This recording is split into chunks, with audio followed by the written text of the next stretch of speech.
Saravai Siddhihum Umaranajir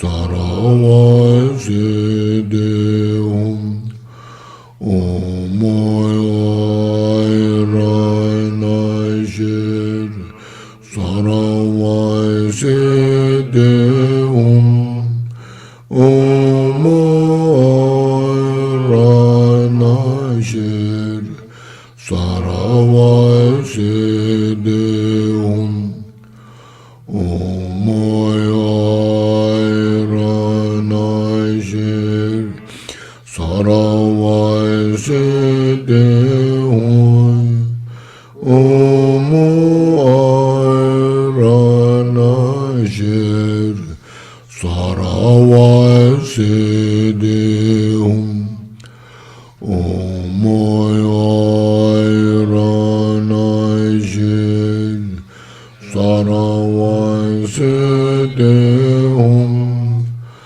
Umaranajir Saravai Siddhihum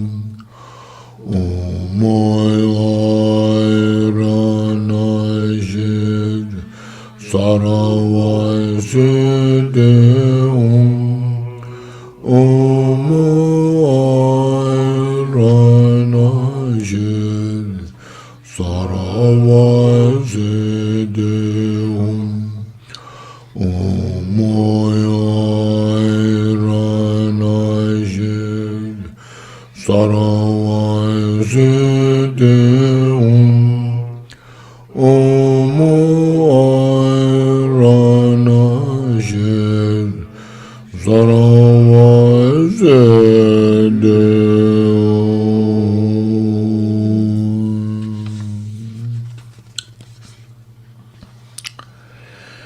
You are the Buddha, Nagakulatara, Dipa, and the Vamkara of the past, Maitra of the future, and the Shakyamuni of the present, the reincarnation of Nagarjuna, the peerless Rana Shri, Lord Jigten Sumgon, I supplicate you.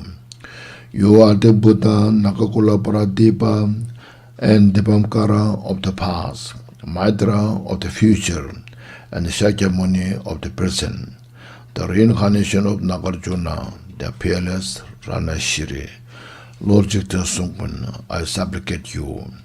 You are the Buddha, Nagakula Paradipa, and the Vamkara of the past, Maitra of the future, the Shakyamuni Buddha of the present, the reincarnation of Nagarjuna, the peerless Rana Shri, Lord Jigten Sumgon, I supplicate you. Now next, the recipe, the empowerment. Light rays emanate from the Lama's body, speech, and mind, and dissolves into my four places, thereby purifying the four obscurations, destroying the four empowerments, and planting the seed of the four kayas. The Lama then dissolves into me, into myself, and my mind is now natural luminosity, emptiness. Now maybe I'll briefly lead the meditation. So from Lord Jigten Sumgon's forehead, white light, a nature of the wisdom body radiate into your forehead, dissolves your entire body, purifies all the physical obscurations, negative karma related to the body, and receive the vase empowerment and plant the seed of the Nirmana Kaya. From Lord Jigten Sumgon's throat, a red light, the wisdom nature of the old Buddha, radiate, dissolve at your throat, purifies all the obscurations, negative karma related to our speech, and receive the wisdom empowerment. The light pervades our entire body, and we receive the secret empowerment, plant the seed to achieve the Sambhoga Kaya. And then from Lord Jigten Sumgon's heart, blue light radiate, the wisdom nature of all the Buddhas, dissolved into our heart, purifies all the obscurations, negative karma, relate to our mind. Meditate our mind as nature of this space and receive the wisdom empowerment and plant the seed to achieve the Dharmakaya. And then from navel of Jigten Sumgon, yellow light radiate or emanate, which is the nature of all the Buddha's complete wisdom nature, dissolved at our navel, purifies the obscurations, the body, speech, mind. Receive the blessings of all the Buddha's wisdom, body, speech, mind, and receive the fourth empowerment. Plant the seed to achieve the Swabhavika Kaya.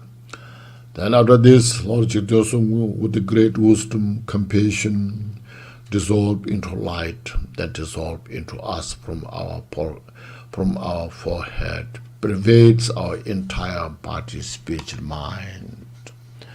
And we just nothing but nature of the enlightened nature, unfabricated. This unites the enlightened Buddha's mind and our mind. All the negative obscurations are fully purified. Meditate your mind as the nature of this space.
The next dedication prayer. Through both the innate virtue and the virtue accumulated in the 3 times by all in samsara and nirvana, may I and all sentient beings filling space, none left out, realize the co-emergent ultimate reality and attain the final state of non-abidance in existence and peace.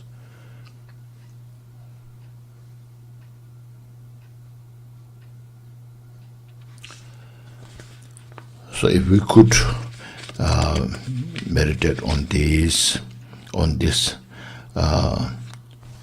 and chant the mantra and receive the empowerment, it will really give us great support to understand the Dharma teachings and penetrate the nature of the reality nature and our mind, especially our mind itself.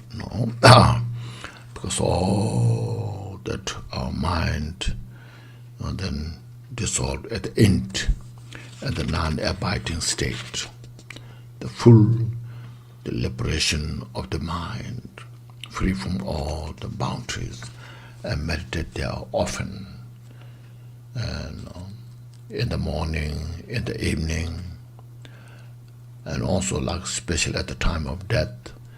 If we have good support, if you have good other realization meditation practices, of course you can use those as well.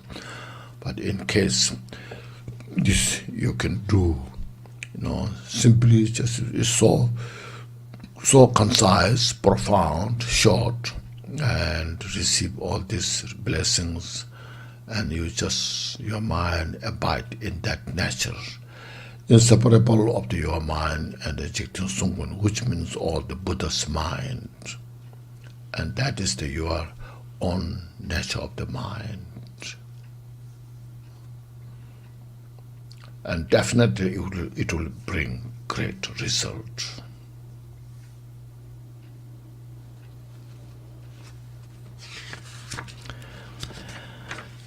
Okay, thank you. And now, yes.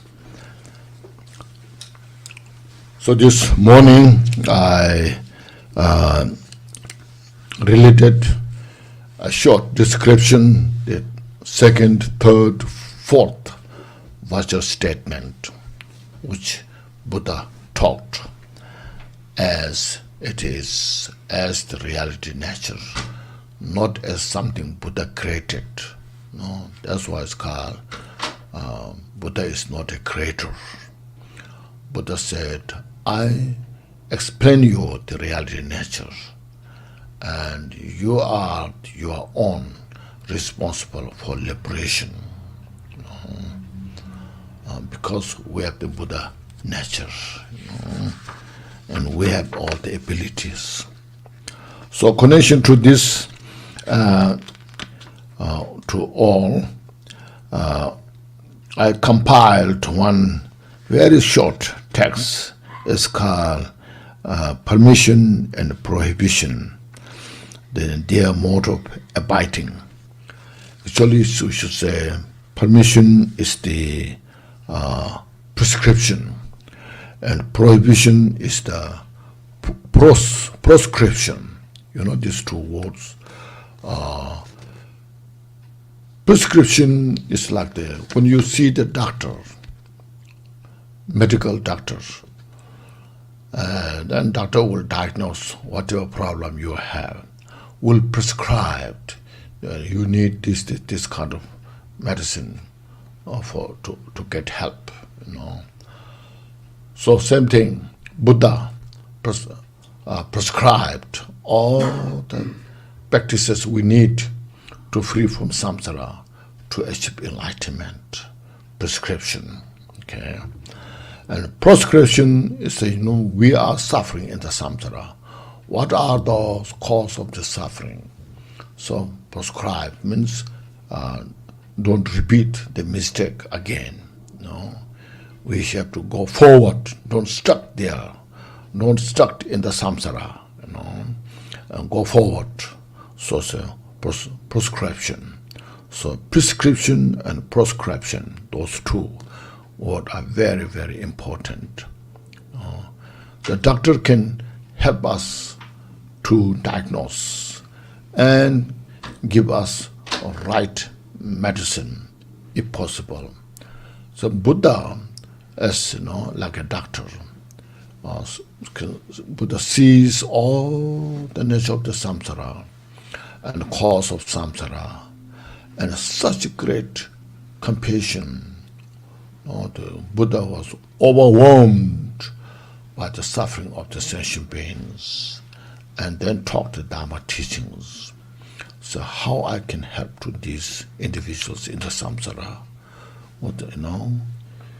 Say, such a powerful wisdom, seeing all directly in the samsara, the suffering, and then compassion. So with that, giving us all these teachings that, this morning I have explained briefly from this Gongchig, the Satta Dharma Rasa Eka. You remember that? Then the translation in Sanskrit, Satta Dharma Rasa Eka. Satta Dharma, the holy, the precious, the pure Dharma. Rasa Eka, the one taste of all. So Buddha, this title is very important.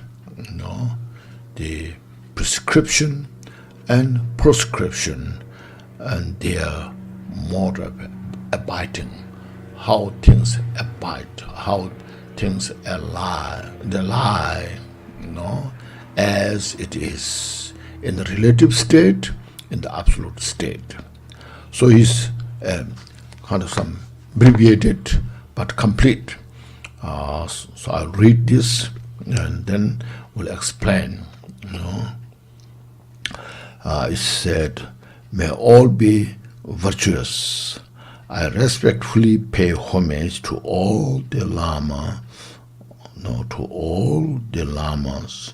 Here Lama means teacher, includes Buddha, from Buddha to all our lineage masters until our root teachers, Lama, who have mastery over the object of knowledge, who are completely understood first the various subjects, all samsara nirvana, which is, I should say, the causality, nature, or the cause, conditions, and their manifestations. And then that of the past, present, future. And then as they're on their nature itself as the emptiness. So within emptiness, then manifesting all this various knowledge, subject, phenomena. See, like in the space is empty. Because of space is empty, then it has a space to manifest all the planets, galaxies, stars, everything. They manifest from space and they dissolve into space. See? So they're objects of knowledge. Embody compassion. It's not just wisdom. Most important is compassion. There are some individuals who are so wise, has a great knowledge, but doesn't have much compassion. So that doesn't connect with us. We connect to Buddha because of Buddha's great compassion. Just the Buddha's compassion just flow like a water. So that makes its connection with us. Embody compassion. A friend to all the migrators because of their compassion. Buddha is the friend of every sentient beings, protectors of all the sentient beings, and ensure unmistakably what is to be adopted and what is to be abandoned.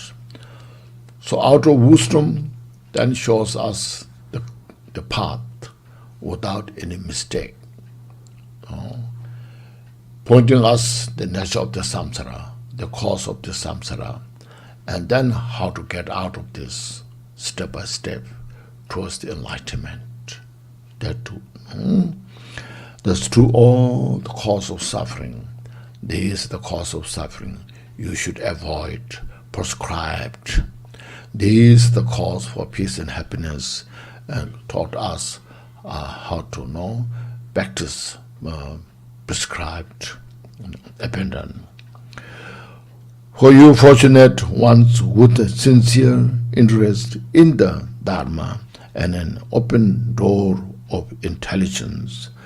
So those we who are very fortunate, which will come precious human life and met the Dharma in this life, we got opportunity to take refuge in the Buddha, Dharma, Sangha. It's totally such a great fortune we have. So to those, and also has such a mental capacity to understand the reality, the nature. To this, I share this advice on what it is to be practiced and what is not, in accordance with the causality mode of abiding. How things, as earlier mentioned, they abide, they relate, how they manifest according to this, then we'll write down a brief this instruction. This excellent body support with its 8 leisure and 10 endowments. Now most of you know what this is about, and the jewel ornament of liberation, and also many other books. In my case, the transformation of suffering, as well a complete guide to Buddhist path.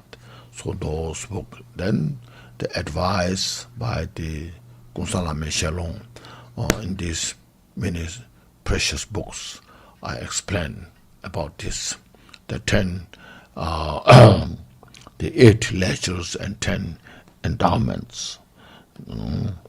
With the 3 faiths, the faith of confidence, the faith of trust. You trust causality, karma. So all the suffering is come from non-virtue. All the peace and happiness come from virtuous deed, karma. So we fully trust about that. Then the faith of longing. We long, wish, want to free from samsara, desire to attain complete enlightenment. Then the faith of clear means the Buddha is the perfect, who's the perfection of all the obscurations, and perfection of the excellent qualities. This and the Dharma is the teaching, the actual, that what we take refuge and get the benefit. And then Sangha. So this one who has a clear faith. So we need these 3 faith from the mind. Physically, the 18 qualities. Mentally, the 3 qualities.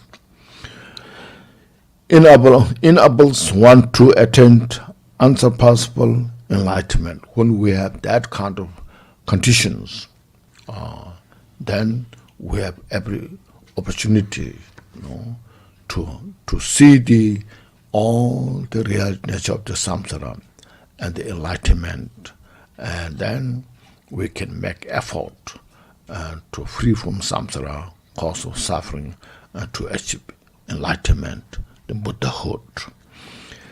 So contemplate the allegories and an analogy and so forth of the difficult it is to obtain, and so we just contemplate this precious human life is difficult to achieve. Even though in this world there are like 7 or 8 billion people, but how many are interested in the Dharma study practice? And then those who really taking time to practice full is very few, not many. That shows it's rare. And those practicing, how much benefit they are getting. So that's because of precious human life. One has all the opportunity and has the ability to do so. Henceforth, engage in the essence of the teaching. So we just follow to practice the Dharma teachings. First, of course, we have to hear the Dharma teaching and then contemplate on that. The most important is put into practice. If you don't practice, just only hearing, there's not much medicine. Like if you understand all the medicines, but if you don't take the medicine when there's a problem, then it doesn't help. So we need to practice the Dharma. Means purify our mental obscurations, delusions, to get the benefit. Then this is just contemplating on the precious human life. Now, see, step by step, we can understand precious human life is so crucial, require to study, practice Dharma, and to free from samsara. All appearing existence phenomena are of a momentary, disintegrating natures. So all these things, that composite phenomena, the outer, the mountains, the rivers, the land, the ground, the trees, you can see how much they're changing, moment to moment. Then look at our own life. Human beings, we are aging every day, every moment, getting older and older. And then, that's the reality nature. So it's no one's belief, but it's reality nature. So we have to acknowledge this. Then when we get older, sometimes we may say, I will practice Dharma when I get older. Right now I'm young, so I'd have no time to study, practice Dharma. But when you get older, you cannot see, you cannot hear, then physically cannot meditate well. Physically pain here and there, mentally not so clear to capture the meanings of the Dharma. So it's that whenever you are connected to Dharma, it's the time to relate, study, practice the Dharma. More you practice Dharma, we get the benefit. So therefore, need to contemplate on the impermanence. It's very important because we know it is impermanent. We get up in the morning, and then the day passes. Morning, noon, afternoon, evening. So day passes like that. Like the river running, never stops.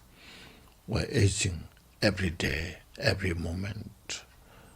See this. That shows that it has no essence. There's nothing to grasp. Look at the beautiful flower. When you first buy the flower, it's so fresh, fragrant. You pay, you pay the money to buy the flowers. But then after some time, the flower fades, get old, becomes smelly. Then you throw in the trash. No essence, no matter how the flower is beautiful, no matter how much you paid, it's all, at the end, it goes to the trash. Or throw in if there are some individuals who can make a compost, then you put together, make a compost, and then you take to the farmland, and then grow other fruits or vegetables. Otherwise, it's all in that nature. When you are young, very capable, we can run, we can walk, we can work, anything we can do. But when you get older, then physically incapable, even walking, it's not so easy. It's very difficult to get up, difficult to sit down. Sit is nature. I'm not saying everything's negative, but we have to be very practical, our life, how it goes. So why I'm saying this, is the previous great teachers that taught us it is for the Dharma study practice. When you have Dharma, then it is worthwhile to contemplate on this and use this human precious life in the best way. Because at the time of death, you age with dignity. You get sick with kind of joy. No? And when you die without fear. So this is the purpose. That Dharma study practice gives us this kind of opportunity. That's why we need to reflect carefully. No? Otherwise, it's just talking about how to depressed. When you get old, then you cannot see, you cannot hear, you cannot eat, you cannot digest. Then it's depressing. I don't like to hear about this. You see, yes, if we don't have Dharma, then useless to talk about that. No, just enjoy every minute when you have. But when you have the Dharma, this is how to prepare. Because our mind is so stuck in the samsara. Our mind is, other days I mentioned, there. So our this called inveterate propensity. So it's called a sticky glue. So difficult to get out of that glue. So stuck in the samsara, So we need a powerful teaching to get out of that sticky glue, the habitual tendencies. Because if we are stuck in that sticky glue, then there's no time to free from suffering. We just repeat the suffering again and again. Then day after day, year after year, life after life, no way to get out of this. For this reason, we need to reflect on this, When Milarepa, everyone knows Milarepa, we should really have, saying he gives us such a great example, how he practiced successfully. His father was very successful businessman, built a very beautiful house, very elegant, beautiful house in that village. So then his father died, and then somehow his uncle and aunt tortured the family. So Milarepa left for good to take revenge, to practice the black magic. So Milarepa then went, and he was very successful practice of those, and successfully took revenge. So his aunt and uncle, their house, all the farmlands are just destroyed. But then Milarepa, he realized that he made such a heinous karma, negative karma, and then if he felt if he died with this karma, then there's only one way to go to the hell realm, no other alternative. So he convinced his mind, and then he looked for great master who can teach him. Finally, he found Marpa, and then under the guidance of Marpa, he received all the complete teachings and practiced successfully. He received all those teachings. Then he returned to his homeland, wanted to see his mother and sister. But when he returned, his mother died, his sister scattered. The beautiful house was like haunted. So then it reminded him about the impermanence. Then he made such a beautiful song there. When the father was there, I was not there. Even my father and I made together. There's not much thing to do, no essence. When mother was alive, I was wondering. When the son came back, the mother passed away.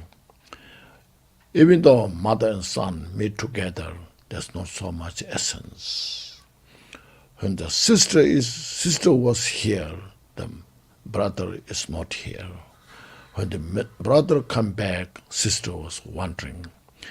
Even though sister and brother meet together, there's not much essence. When the house was there, the owner was wandering. When the owner came back to the house is haunted. All the birds, these are just nesting. So even the house and owner is there, not so much essence. Now I realized how everything is impermanent. I must go to retreat, practice. So he just stayed at the house just with only 1 week. Then he left for the retreat. So that with such an understanding of the impermanence, there was an urgency for the meditation practice. So he left for the retreat. While he was in the retreat, there was very little provision, food for him, very little. He was eating nettles, these things. And then one day he has one clay pot to cook the nettles, taking his clay pot on his hand and walked on the road. The trail is very rough because there are no human beings going around, So he stepped on the rock and fall down, and then the clay pot was broke into pieces. At the first moment, he has that clay pot, said, "This is my pot where I cook the nettle." Just in the second, the pot was broke into pieces. And that impermanence is so kind of fresh. It's like a magic show. It's like the, I should say, mirage. And that moment, the impermanence reminded him is so powerful that he was so grateful to receive the teachings. So breaking the clay pot became such a great teacher to Milarepa. He said, the pot is just there and broken. That gave me this such powerful teaching of impermanence. So this is the only wealth I have now in my life. He doesn't have other wealth. And that broke in that moment. And this signifies this is my body, human being. All the composite phenomena are signified this way. So I'm so grateful receiving these teachings. Now I will meditate more, better, ever before. So like that, everything becomes the teaching, Dharma teaching. When you walk, you see it's impermanent. You're walking, it signifies impermanence. You're sitting, it signifies impermanence. When you're eating lunch, it signifies impermanence. Everything is a teaching, practice, you see. There's nothing to attach to. You may have such good tea, but as soon as you drink, it's finished. So there's nothing to attach to. So impermanence is a teaching which helps us to purify our attachment. It will help us to purify our aversion. That knowing, awareness of the impermanence itself is the wisdom. So having that wisdom then gives us this teaching of the impermanence, purify to all these our mental afflictions. So look at these, meditate. Impermanence, sometimes we may think is negative, but it's not negative. It is the reality, nature. Everything that which is composed is finally disappear, will go. So reflect on this, meditate. We don't fight each other. Live harmoniously, peacefully, and make your mind more flexible. All our arrogance has no place. So they are only cause of suffering. Purify those. Support each other, help each other, meditate. Whatever time we have, be useful. So that's the impermanence is such a precious teaching that we need to reflect often on. When you meditate on impermanence, then it's like you see, look at the running river. In our gross mind, we will say, I saw this river last year. Or sometimes we'll say, I saw this river yesterday or this morning. But whether it's last year or yesterday or this morning, what we saw, the river is gone. It's gone to the ocean. What is seen now is different from this, what you saw. It's all just speeding the time, every minute, every second. So look at this.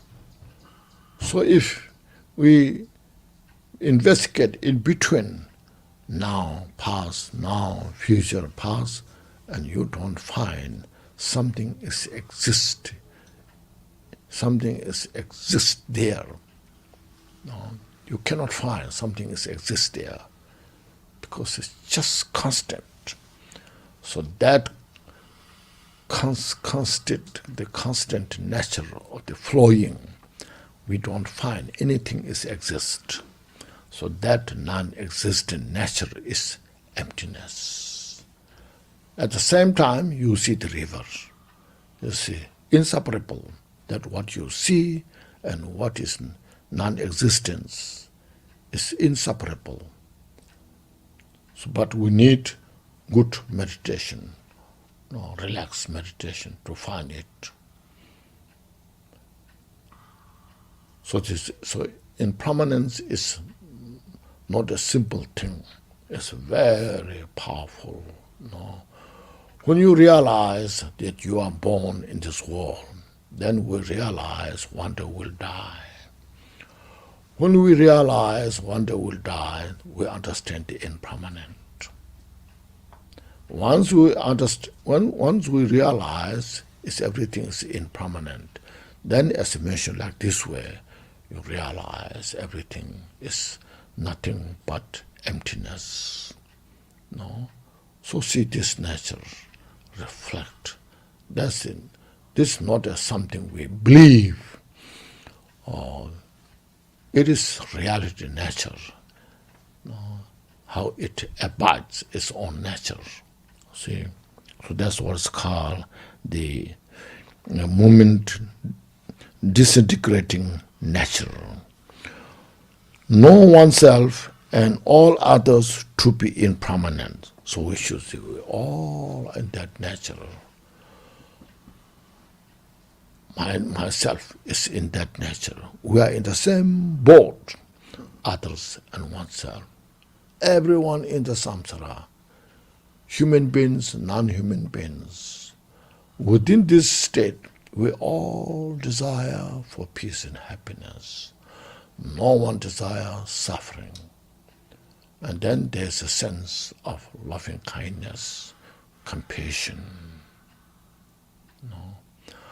When there's love and compassion, there's a peace, There's harmony. Itself is virtue. Then from there, we desire to free from samsara, attain enlightenment, Buddhahood. So reflect on this, meditate on this. So when you could do this, every moment is the meditation, reflection. Every moment is the opportunity to purify our obscurations. So strive in the changeless and sublime Dharma. So nature of the Dharma never changes. Virtue is virtue. Virtue can never become non-virtue. Non-virtue is non-virtue.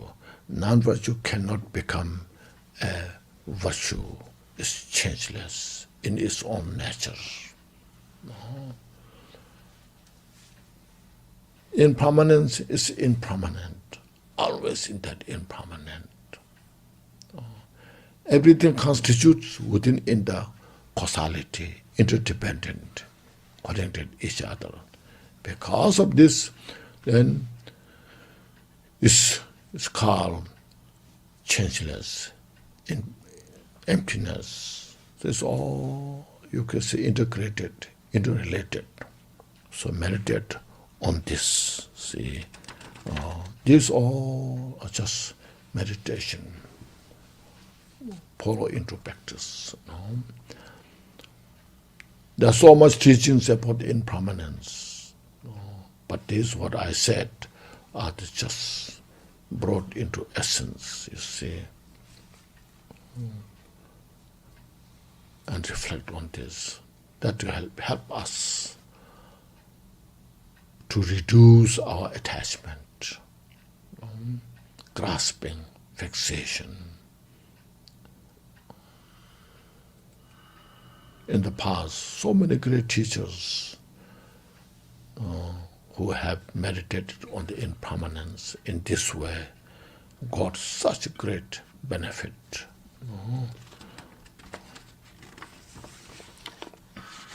Then next is in causality, karma and result. All these appearing phenomena which brings happiness and suffering. Say that if I have this, I'll be so happy. If this go away, I'll be so happy. Or if this go away, my suffering will be less. There are some you can see in your life. The conditions with the house, conditions in the house, what you have, with the people. First we buy things for, if I have this, I'll be so happy. I can do things easily. But after some time, it makes you boring. Oh, this brings me suffering. I need to get rid of this. I don't like this because I'm not happy with this. It brings me suffering. Then it brings suffering, and it takes time to get rid of it. When I should get rid of this, today, tomorrow, when, And also different people, when you meet first time, oh, that person is so beautiful, so wonderful. I'll be so happy if I stay with this person like this, But then after some time, when you meet again and again and again, then brings all the suffering. Then you have a hard time to get rid of that person. So this all, you see, is one thing. It shows how everything is impermanent. Second thing, it shows us how everything is conditional. Everything is conditional. Nothing is permanent, you see. So, arise from the basic character, inexorable karmic causalities, inexorable, infallible. all these things you see, whatever we do, it becomes a cause. Cause to bring either happiness or suffering. So we need a wisdom to see that. Or whatever we do something, it will not become a cause for everything, will not become a cause for peace and happiness. Or everything is not become a cause of suffering. Every individual has distinctive effect to create such a cause and condition for peace and happiness. So this is called karma. Sometimes we say something wrong things happen in our life. So this is my karma, something somewhere made up, somewhere came into your life, saying this is my karma, without realizing every moment is the cause for the peace and happiness. So it's very important. Every moment, every second is the cause for peace and happiness. Therefore, we need mindfulness, awareness. So, having said that, see, we have to be kind of, we have to understand every time is opportunity. So to having that, we need the wisdom to see things precisely. And then we need having wisdom, that mindfulness and awareness to understand that. Otherwise, sometimes when you do something, so you may think, what this make the difference? There's some very brilliant person who have such a smart mind, and if you kill like a mouse, the mouse is destroying your house, or what's called terminate. It's got terminate, which destroys your house, a mouse, so I need to get rid of my mouse, terminate all this, because it's taking exterminate. So what it makes, what it makes the non-virtue to kill that, it's okay, Then you see, it shows we don't have special insight in the mind. We don't have an ability to see the virtue and non-virtue. This is something very important. Many people in this modern time, they don't have that kind of wisdom. So really, what's the virtue? What's the non-virtue?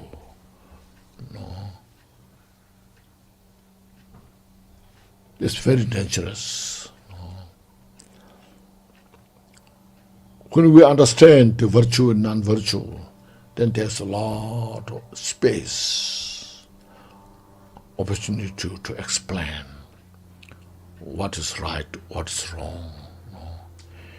If we don't have such a mental, that capacity to see the virtue and non-virtue, then we have no space to talk about the virtue and non-virtue, which are the root cause for peace and happiness. So just peace and happiness is something external thing.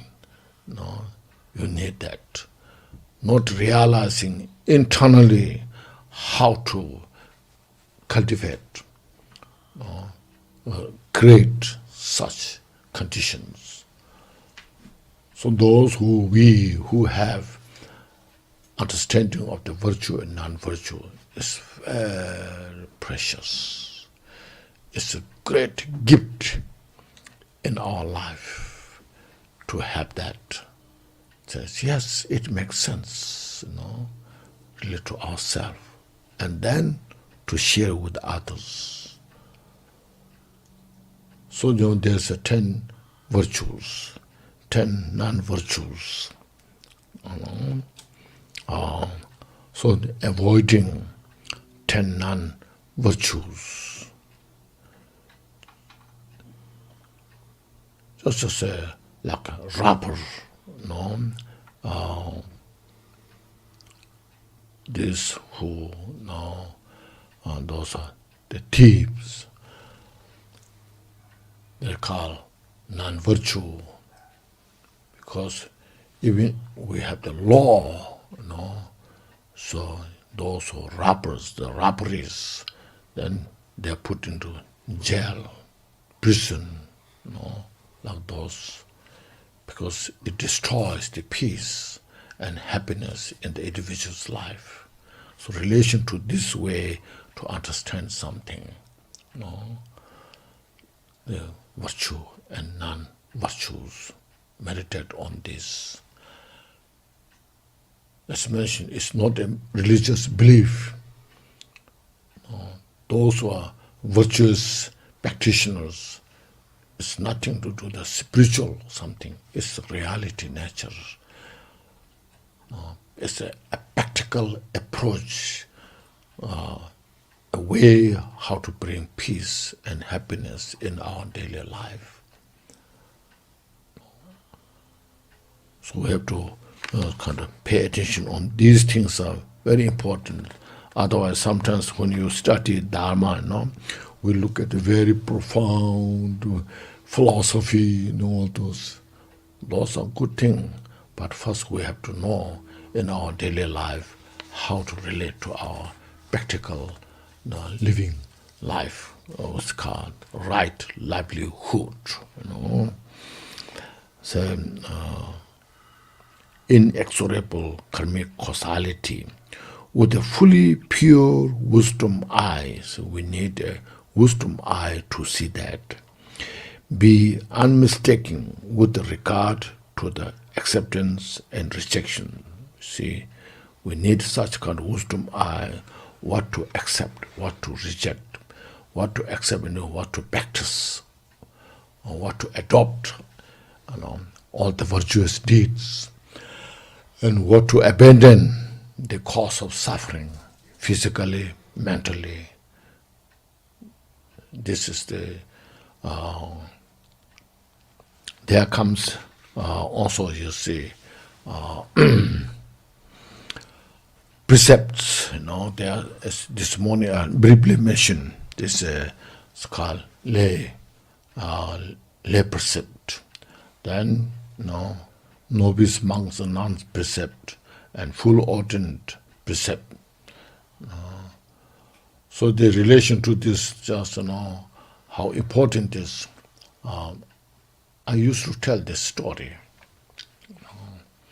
If I repeat again, there are some maybe newcomers can get the benefit. This Tuba Bishi, as called four harmonious friends. Many you have heard of that. It goes back many centuries ago. Near Varanasi, there was a place called Kashi, yes.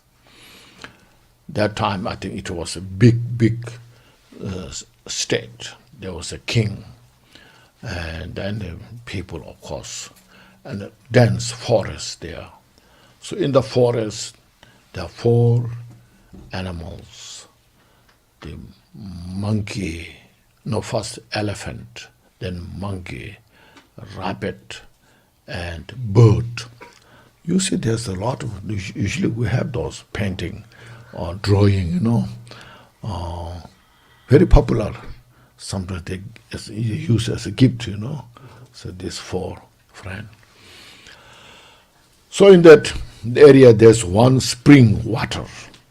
So they come to drink the water. So these 4 animals, they meet often or every day, when they come to drink water.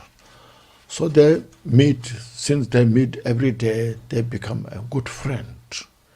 They know each other, drink the water, and they discuss, talk. Then after some time, the bird said,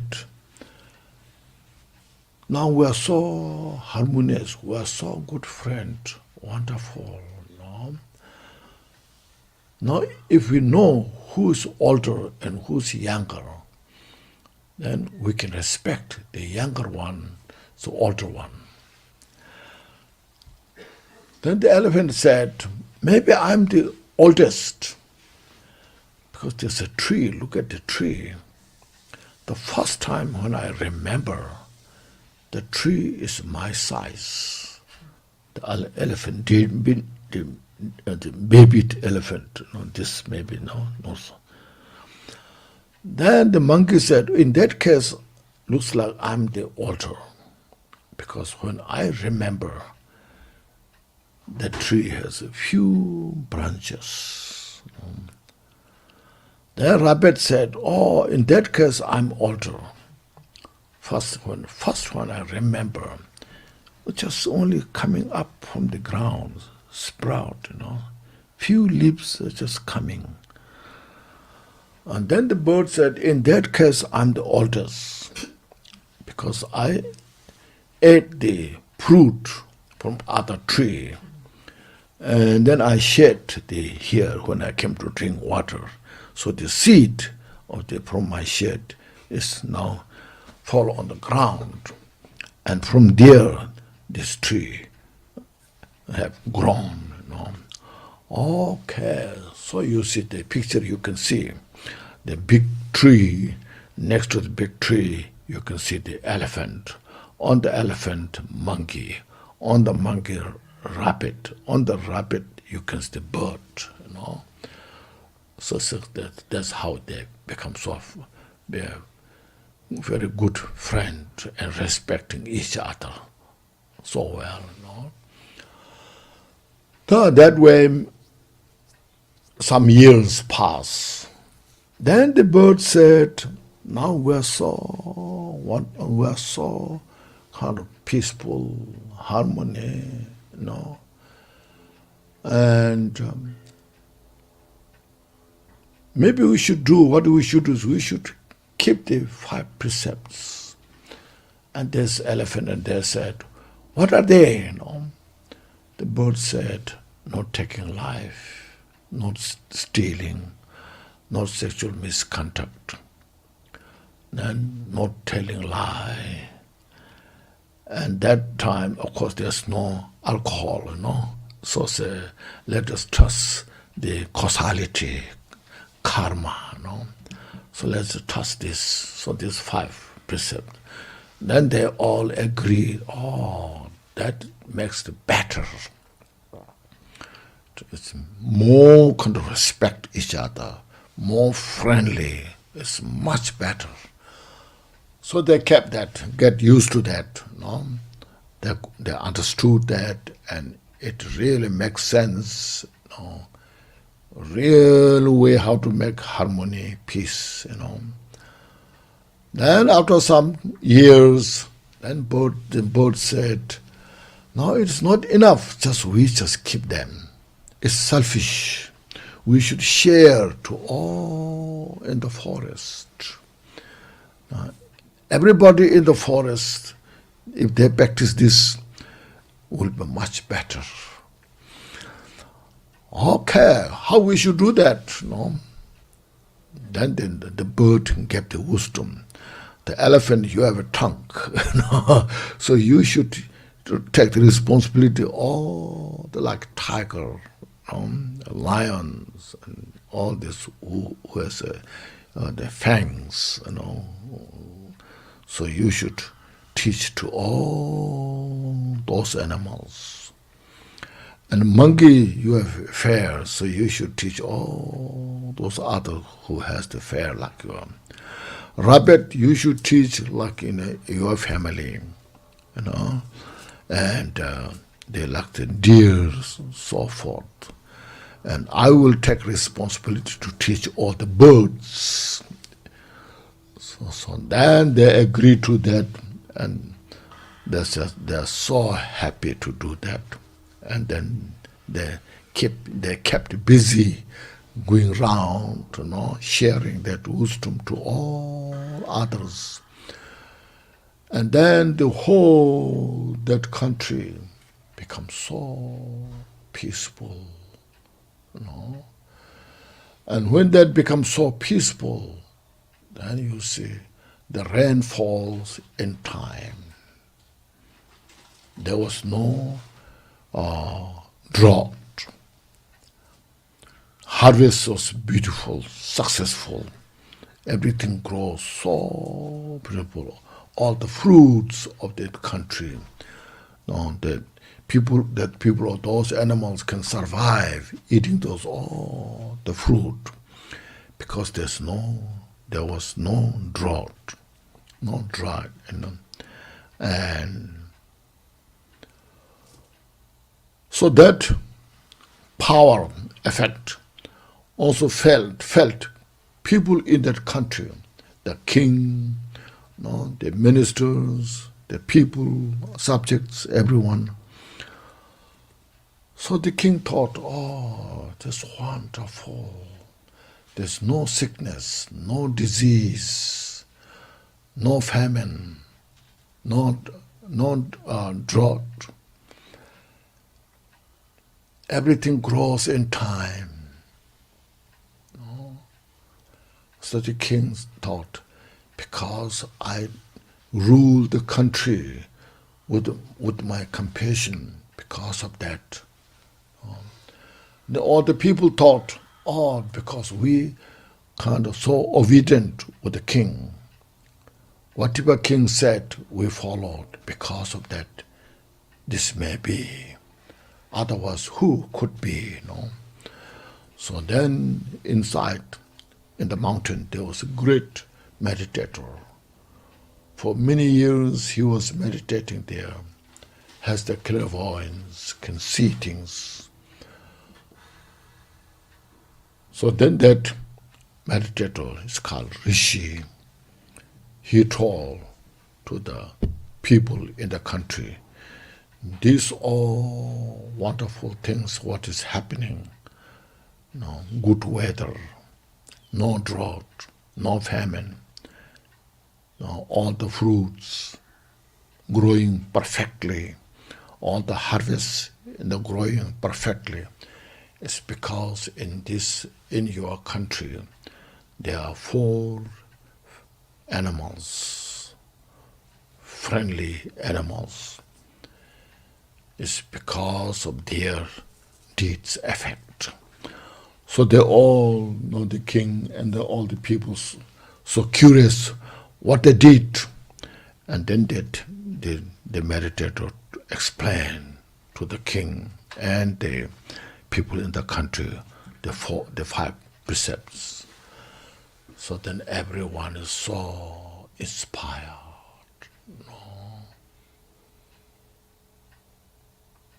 So even the animal can do these things. Why not we human beings can do?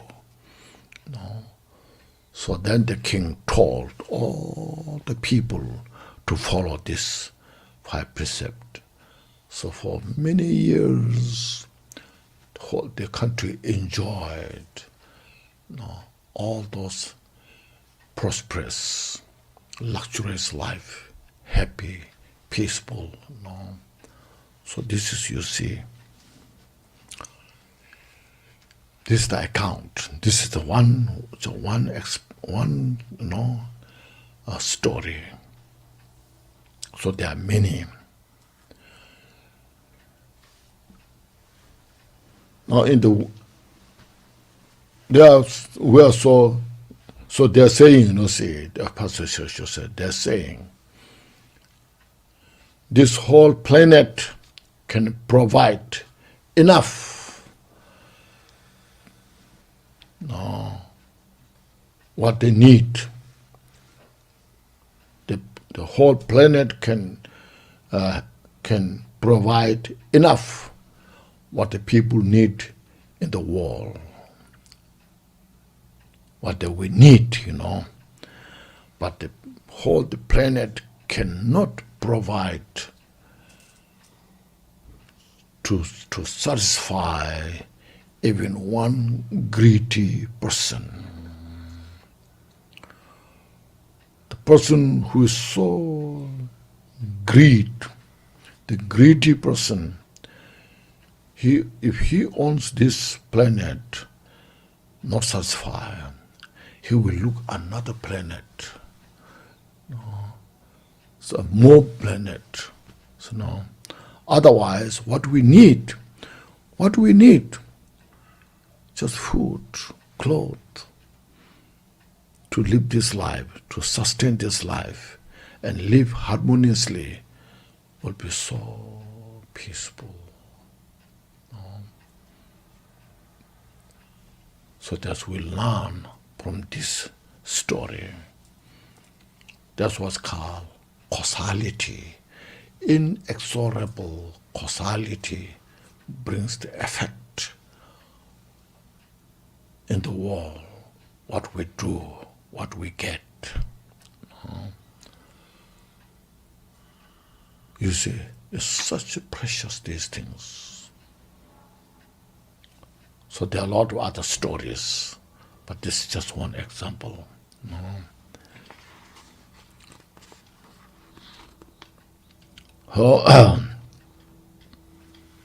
That's what's with the full pure wisdom eye, be unmistaken with regard to acceptance and rejection. Practice this meditation. This is very profound. The causalities the Buddha taught in the Vinaya. Actually, Vinaya is practice for everybody should do.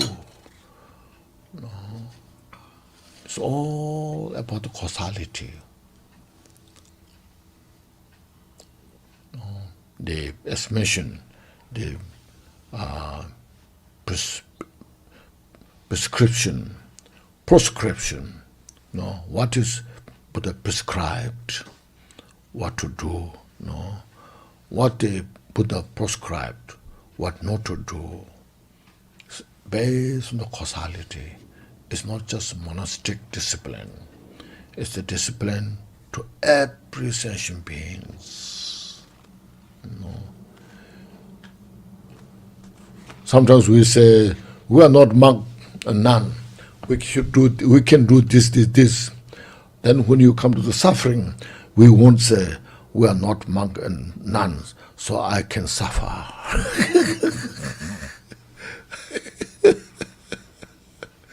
See, we say, I'm not monk and nun, so I'm suffering more. Why not? Why I'm suffering? Please help me. I need some help.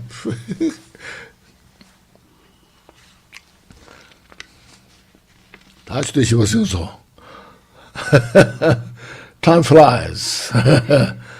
We're supposed to stop here. We have an extra 30, right? We started at 2:30, so right. Excuse me. Another half an hour is okay. Yeah? That's good. Right? Is it? We start late. We start late. 주도 제가 제일 지어와. 그래. 주도 제가 쏘그랬어. 이제 거기서 알래 이제 주차 거기서 have an hour more. Okay, doesn't matter. So how do you like the way the teaching is going on? It's good? Yeah, we need this, you see. Instead of they believe this, that. Instead of that, what we can do, what we should do, you know, what's the reality check, you know. Yeah. Okay. If you have any questions, something, just let me know. No. What we thank you.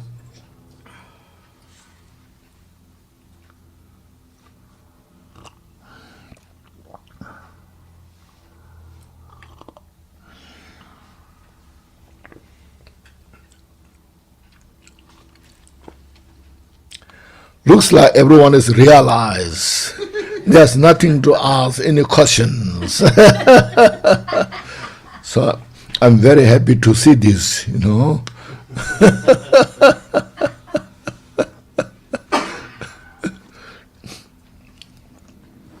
Next is, now first is touch the precious human life. Okay. So now this as mentioned, this causality. So we precious human life has the ability to understand the causality. So that's precious human life. We have ability to see the causality nature, and we have the ability to follow accordingly. Those others who have no understanding wisdom, first of all, they have no ability to capture the meaning of the causality. Second, they don't have the ability to follow the path. You see, so you should see, when we have this precious human life, always appreciate, rejoice. Okay, just reflect that I have done something good. Because of this, I have this opportunity. So now I will do better. No, go forward for enlightenment, not stuck in the samsara. Then next is reflect on the suffering. As this morning I have reflected, I have touched the subject a little bit, but here I read: no one, high or low, rich or poor, educated or uneducated, here in this state of cycling through the three worlds, means the vicious cycle of the samsara, leaves the land of suffering, strive in the uncontaminated and sublime Dharma. See, reminding the Dharma practice.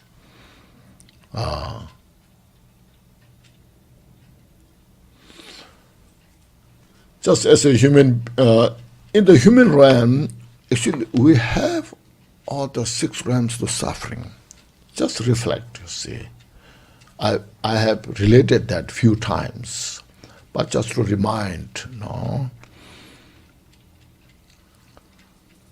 Sometimes there's excruciating pain, no, like back pain.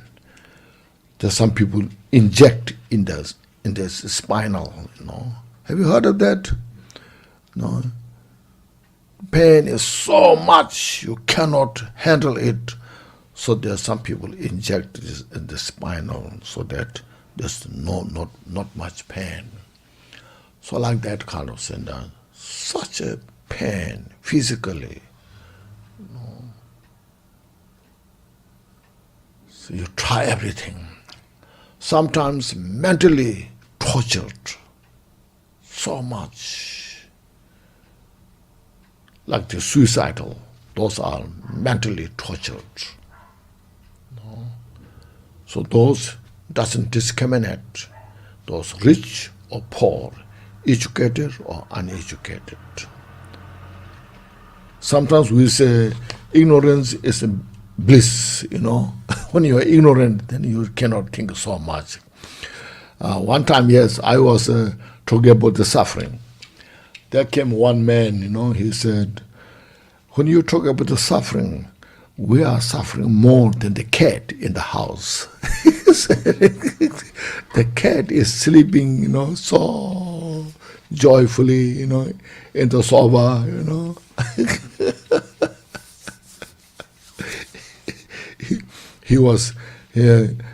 he admired the cat than his precious human life,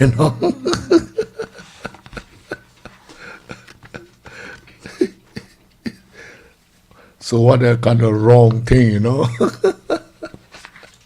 But we have those things, So look at this, like those excruciating pain, physically, mentally, it's like in the hell realm. And then there's, you see, some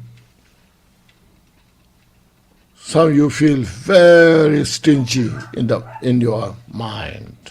If I eat this, if I use this, what should I eat tomorrow or this afternoon? I don't have much left. That's kind of feeling of such a uptight, stingy. It's like suffering of hungry spirit. And then sometimes when you like chant mantra or sitting, so you say, what I'm doing here, Then you're sitting there, say, this is wasting my time, It's so stupid what I'm doing here.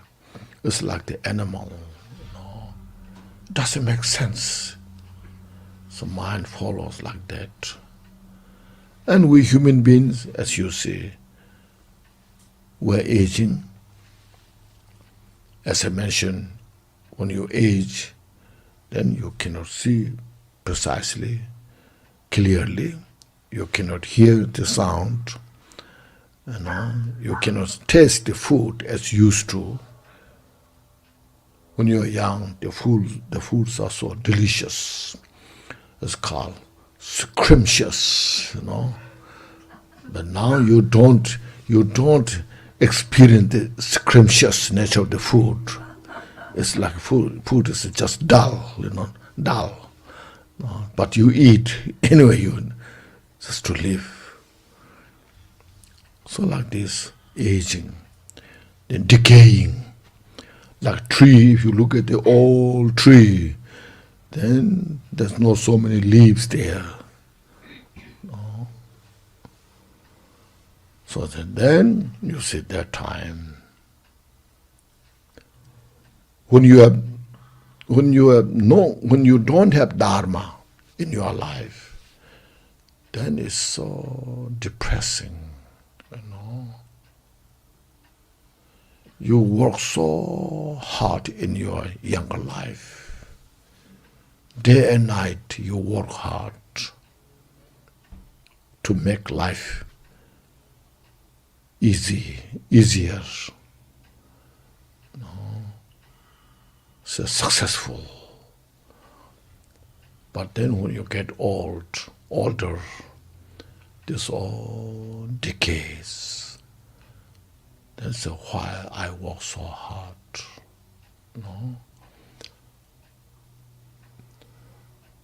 And you see, when you have dharma, see, this is what it's called aging, getting old. Know what I have studied. Now is the dharma to apply in my life.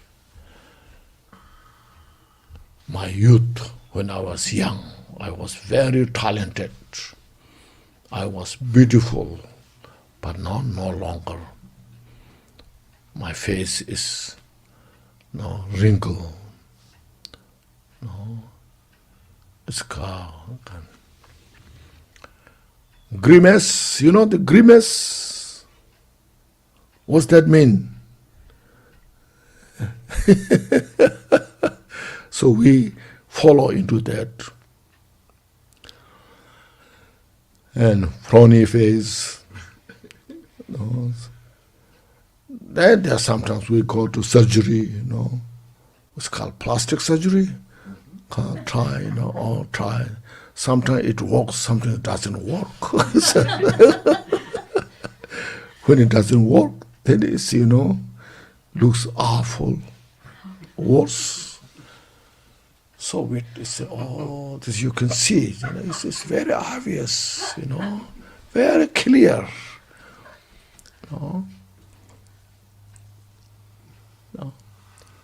So instead, if you practice Dharma, practice loving kindness, compassion.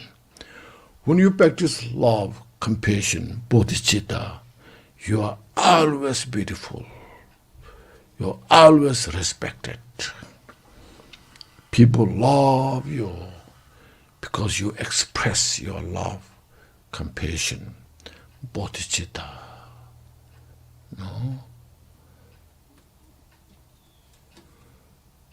When you look at the Milarepa's drawing, so skinny, you see, like say, greenish color, but people respect Milarepa so much.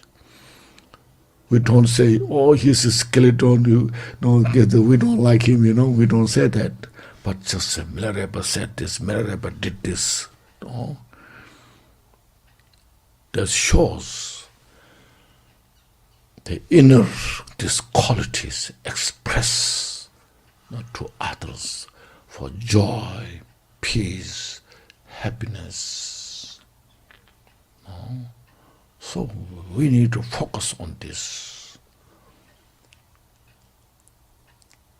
They are so precious.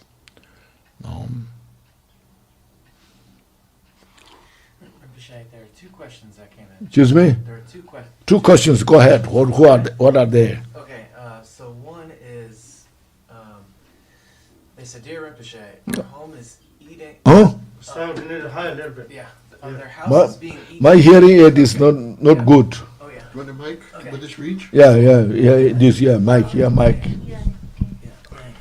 Okay. So that other can hear as well. Yeah, that's great. Okay. Yes.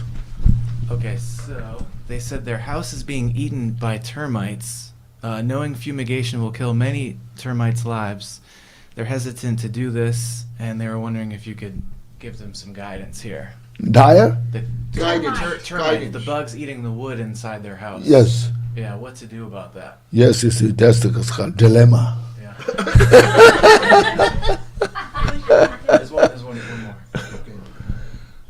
Yeah, it's not easy, samsara, Very difficult. What to do? See, we don't want to kill the termite, but we don't want to keep them. Now what should do? If possible, move to another house. The people move in will kill them. Yes. Other karma. No, that yes.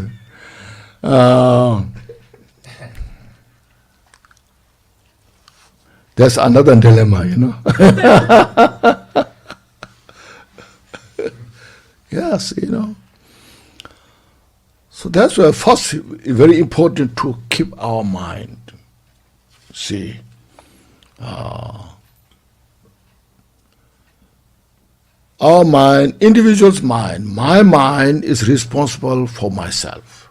My mind is not responsible for you and everyone, My mind is responsible for myself.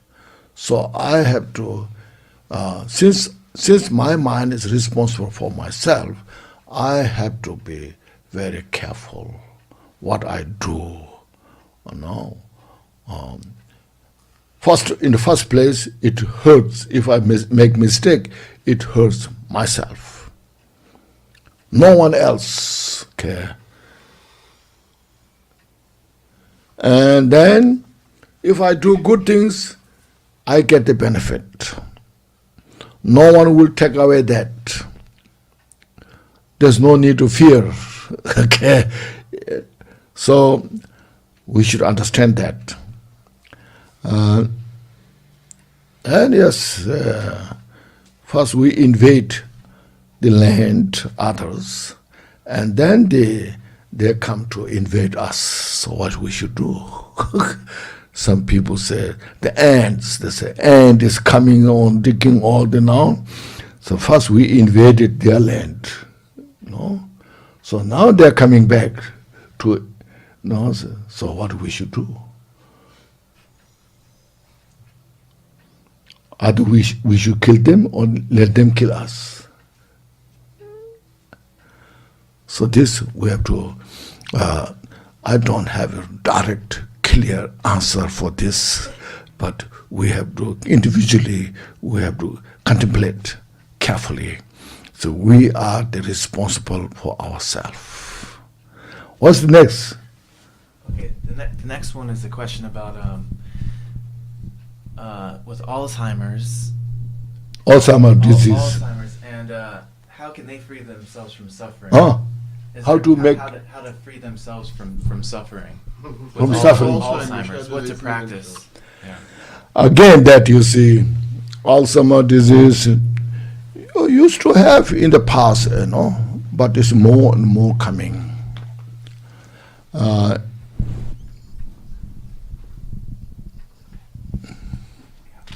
It's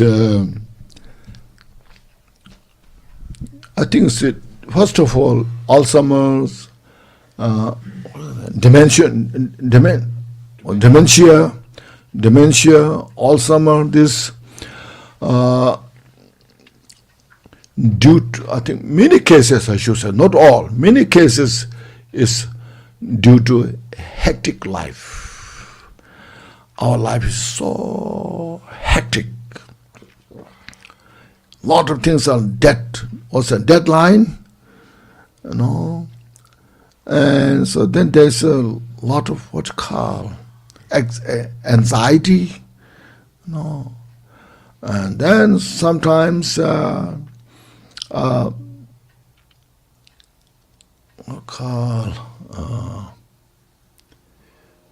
this one word I have now, it's traumatized. When we are a lot of traumatized, trauma in the life, these things sometimes some really cause painful sickness, excruciating pain. There's so these I think create such kind of environment that we forget more easily. When your life is so tired all the time, and then those things, then we forget. And Alzheimer's disease and dementia comes, because then we take a lot of pills, you see.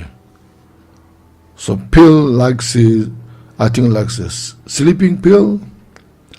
If you take a lot of sleeping pills, I think that cause also dementia, Alzheimer's disease. So that's why when we are young, practice loving kindness, compassion, meditation, mindfulness. These are the real great cause. At the time when you have Alzheimer, then maybe not so easy because it's becoming too late. But when you are younger, those time to uplift yourself, loving kindness, meditate, just say, every now and then, may all sentient beings have happiness, may they free from suffering, sublly attain enlightenment, Buddhahood. Say those prayers, meditate off and on, and then you just feel in your heart, and then try to keep your mind more peace, calm. These are the best solution. Now, before this Alzheimer's disease comes. That's why I say nowadays, I think everywhere now, so mindfulness is very important.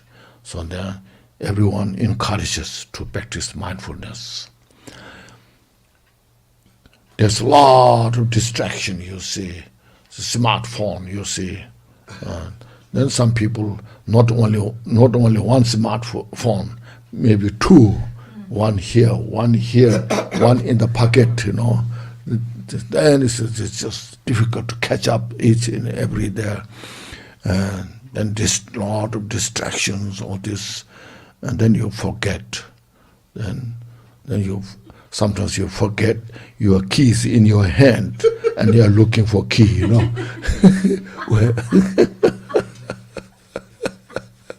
See, so these things. So as I mentioned, these are not just religious training. It's the reality, nature, how to keep your mind calm, peaceful. So loving kindness, compassion, and then bodhicitta, and then relate the mind resting. These are the very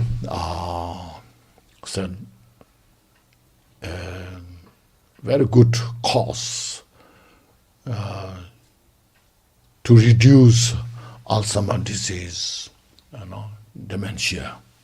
Yes, then? Two more. Yes, go ahead.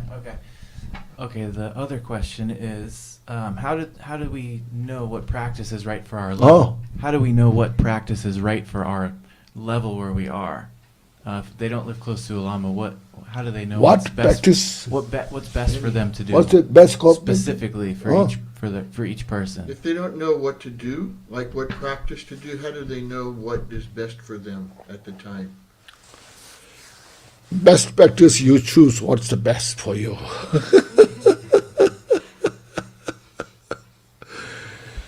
Best practice, you see, for everyone, watch your breath.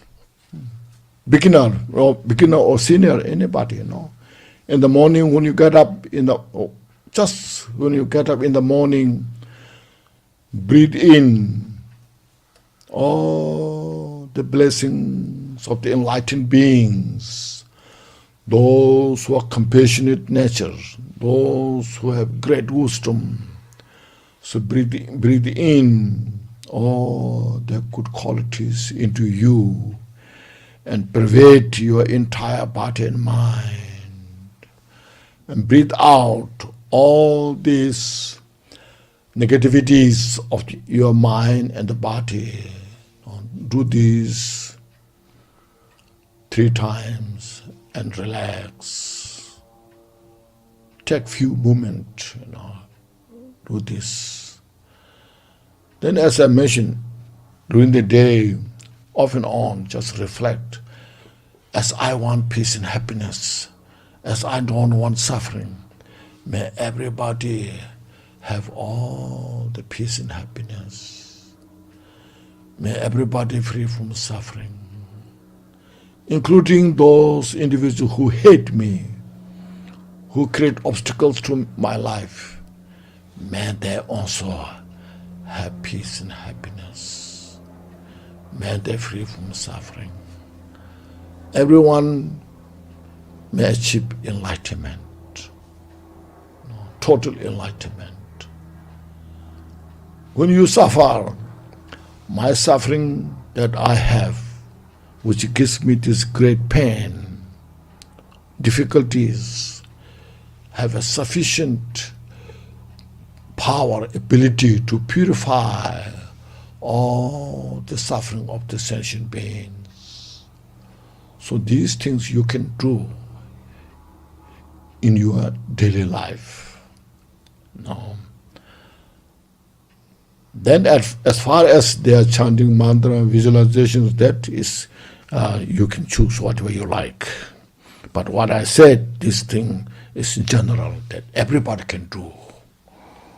No. That's it? No, there's a couple. One more, yeah, go ahead. Okay. Good. Somebody that did actually kill the termites in their house, they were wondering if there's a sadhana practice or something so they can have a higher rebirth. The termites that were execute, kill this exterminate. termite. Yeah. Now, if there is any practice, what? Yeah, a certain practice that could help To help what? the The termites. termites. Termite. Yeah. I don't know. Termite, you can help termite or you help yourself. Yeah, it's as I mentioned, samsara is a state of confusion.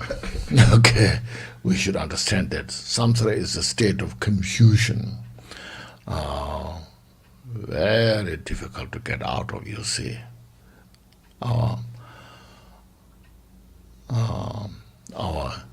attachment and our confusion and our grasping, no, this all is something. Yes, all this. Yes, okay. You can say, of course, you can chant any mantra if you know.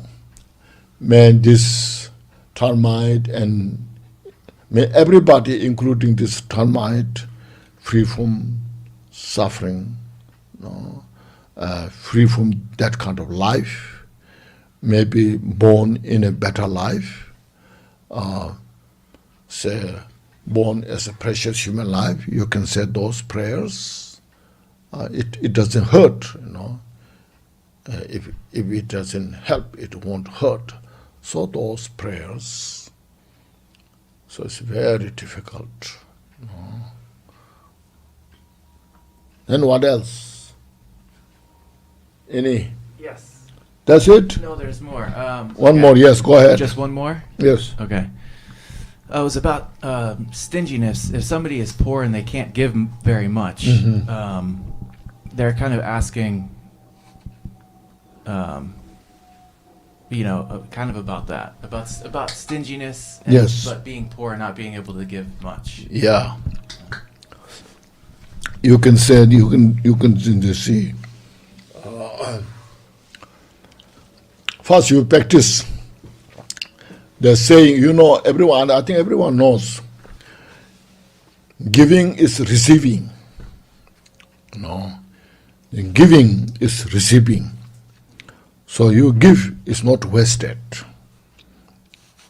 But when you learn how to give, then you give without expectation. Just my practice, this, what I'm doing, this giving, bring peace and happiness to this and everyone in the world. And by this effort, may everybody free from samsara and achieve enlightenment. Give that way. If you give that way, then your small practice can bring such a infinite amount of virtue, you see, because you are giving, maybe giving to one individual, but in your mind, this individual represents all the sentient beings in the samsara. No.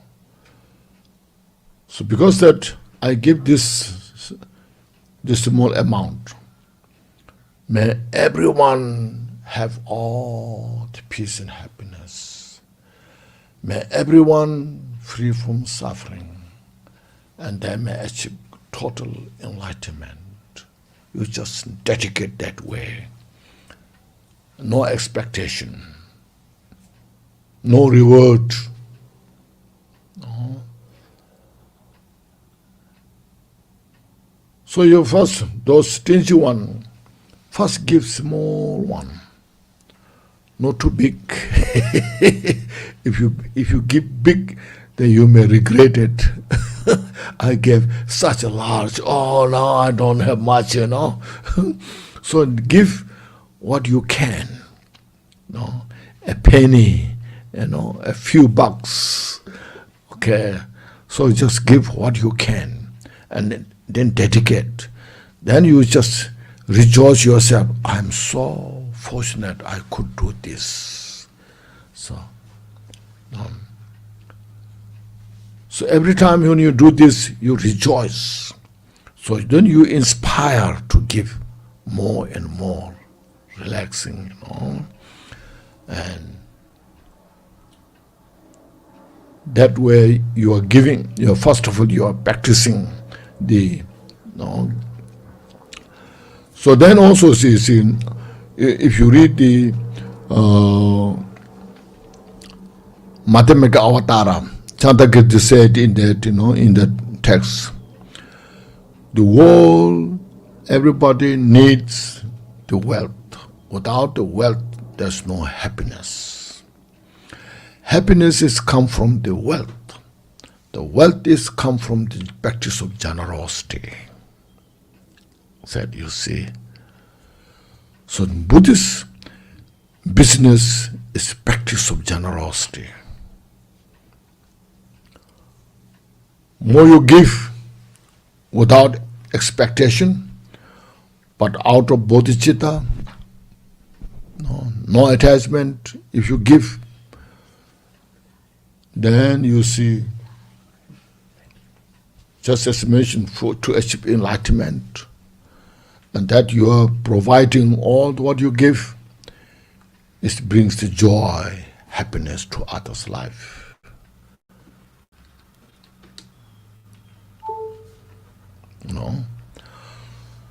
So you see, this is the Buddhist business, not taking advantage of others. Usually in the samsara, we take advantage of others, how to make profit from others. Then we're creating suffering others. You become rich, become billionaires, and others have no food to eat.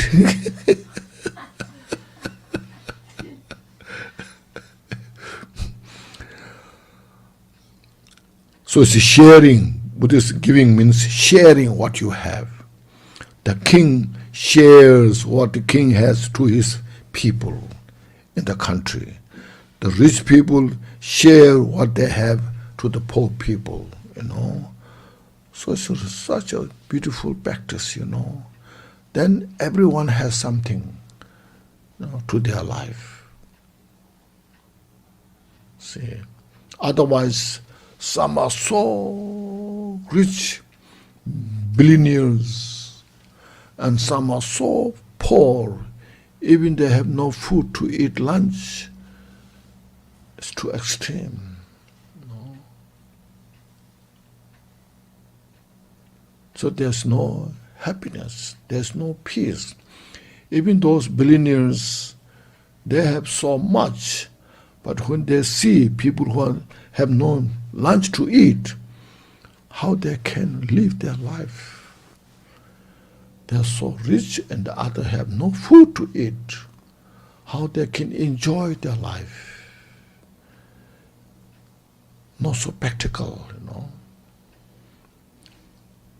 So Buddha taught how to share what we have to others.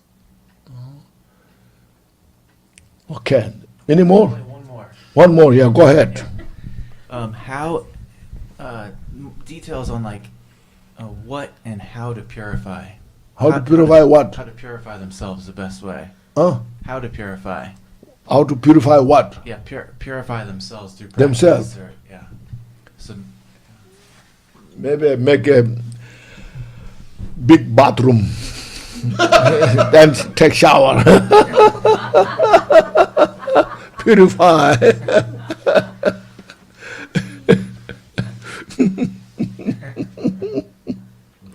Bathtub, bathtub. They stay in the bathtub, then wash. I'm just teasing.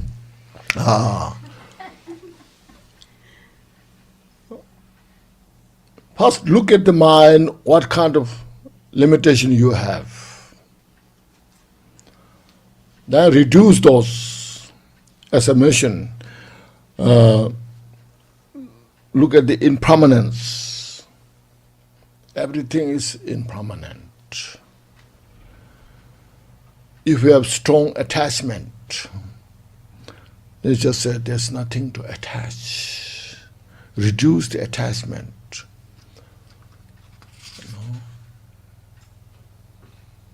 Just I gave example of the flower. a very beautiful fresh flower. Within a few days, the flower will fade. So everything's like that. So look at this impermanence and purify your attachment, reduce the attachment.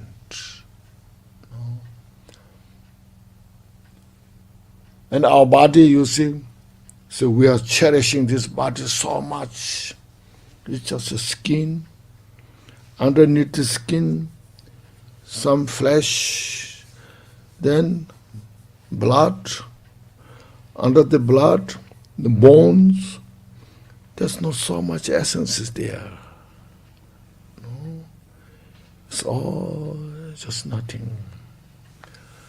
There was a story at the time of Buddha. A very beautiful monk was walking, and then a woman saw the monk, and she was very attached to the monk. The Buddha came to know that. Then Buddha understood how Buddha can help that person, the lady. Then Buddha said, look at the eyes, Buddha said. Underneath the eyes, what you have? Eye wax. Okay. The beautiful eye you have, underneath the eye wax.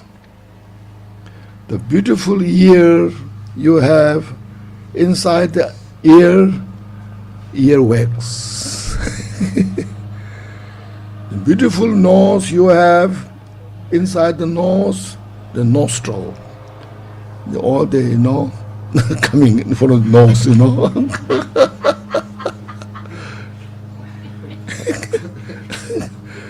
The beautiful mouth, look at the mouth inside, all the slavas, all these things. So as soon as the Buddha said this, she totally realized and she achieved the Arhat. So these are the purification you can do, purify your attachment this way. Anger, you say, when you are angry, upset, you say, this person is so nasty, And then you say, this person is suffering, So much suffering is there.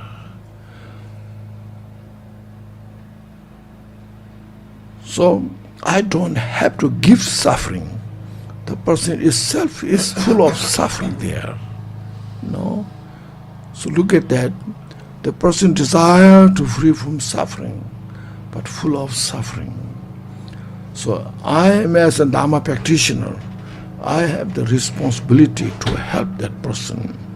Every sentient beings, we say prayer, all mother sentient beings. Everyone is my mother, my father, my brother, my sister.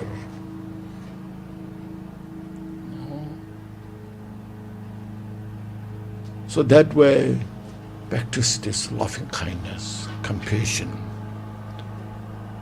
So reduce your anger. Say prayers that person may free from that kind of suffering. So just look at these things and purify. And then, of course, there are practice. If you do, it's called Vachasattva practice, purification. There are so many things, other things, but these are general. You can apply in your daily life to keep your mind more peace, calm, relax. Then what? Any more questions? I have one question. What is that? Last one. Okay. You mentioned the Angulimala story before he killed 999 Yes. people, and then he was. Oh, can you hear me, Rinpoche? Okay. I can hear you perfectly. Other people can hear me? All right. And so he was pretty fortunate to have met the Buddha, right? Mm-hmm.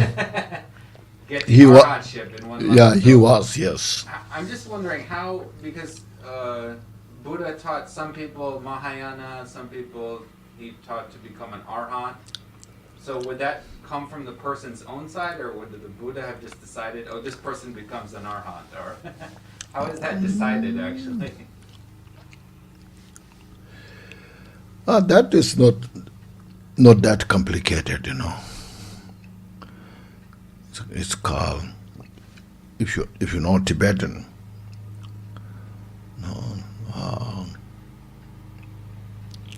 Wangbo Rap, Wangbo Ding, Wangbo Tama.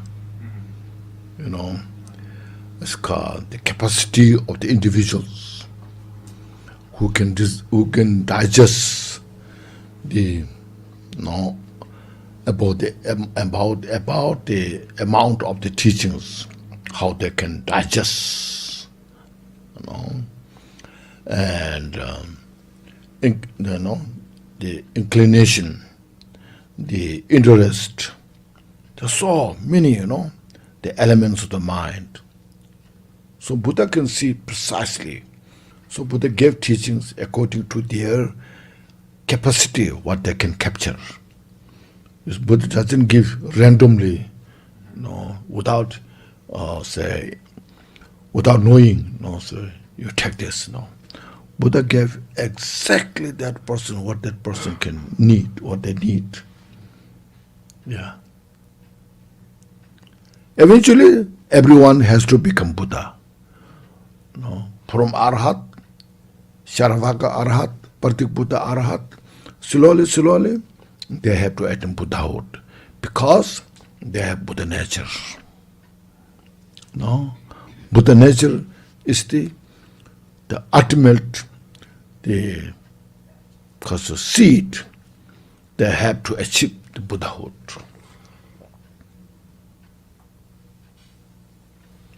Okay? Everyone is good? That's wonderful. Now today again, please take a deep breath. Exhale. Release all your stress. Then in your mind, say, may everybody, all Mother Sentient beings, have happiness and causes of happiness. May every Mother Sentient beings free from suffering and causes of suffering. May they swiftly attain complete Buddhahood, enlightenment, and that you should feel in your heart. You are saying this not just intellectually, from the brain, but you should say from your heart. So I feel this. I'm doing this from my heart. Okay. Then dedication prayer. By the virtues collected in the 3 times by myself and all beings in samsara and nirvana, and by the innate root of virtue, may I and all sentient beings quickly attain unsurpassed, perfect, complete, and precious enlightenment. May the teachings of the great Drikung Shri, who is omniscient, Lord of the Dharma, Master of interdependence, continue and increase through study, practice, contemplation, and meditation until the end of samsara. I thought you said this dedication prayer. Now it's okay.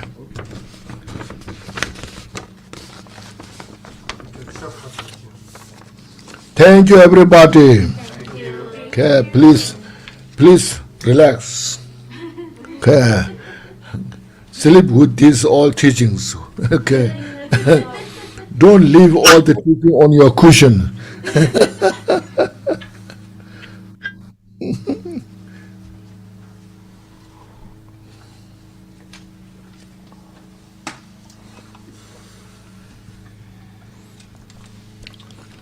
I'll see you tomorrow. Hasta mañana. Hasta mañana.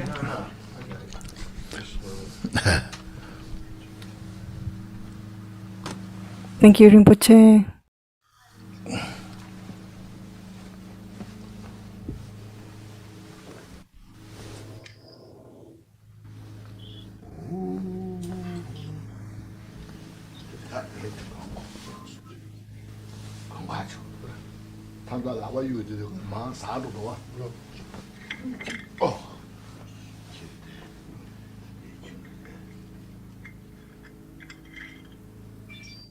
No, Lama Sonam. Thank you, Rinpoche. Thank you, Lama. Thank you, Pauline, for hosting. Thank you, all the translators. Thank you. See you tomorrow. Gracias. Yeah. Thank you, Fabian, Volva, Susu. Thank you, Drikung, Boston. His mask. Yeah, I'm gonna His mask right there on the. Yeah. They're new. They're new.